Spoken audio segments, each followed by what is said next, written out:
Les importations de marchandises de toute nature se feront désormais par le port de Conakry, doté de scanners et de logiciels modernes capables de détecter tout cas de fraude ou de marchandises prohibées. La Guinée annonce ainsi la suspension de toutes les importations de marchandises quelconques dans le pays à travers ses frontières terrestres.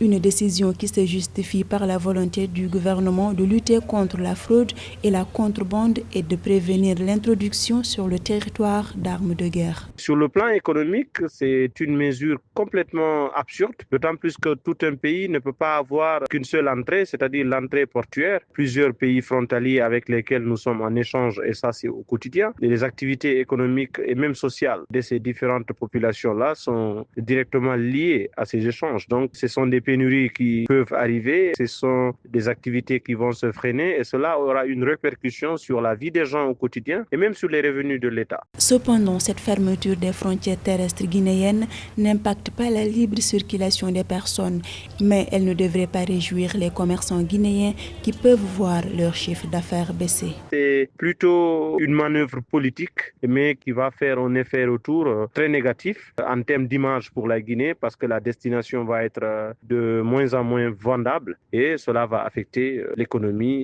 et la psychologie collective. Au courant du mois de janvier 2020, 40 tonnes de cartouches de calibre 12 ont été saisies par les services de douane à la frontière entre la Guinée et le Mali. Ceci pourrait pousser les autorités guinéennes à prendre toutes les mesures nécessaires pour un contrôle strict au niveau des frontières terrestres dans un contexte de tension politique interne.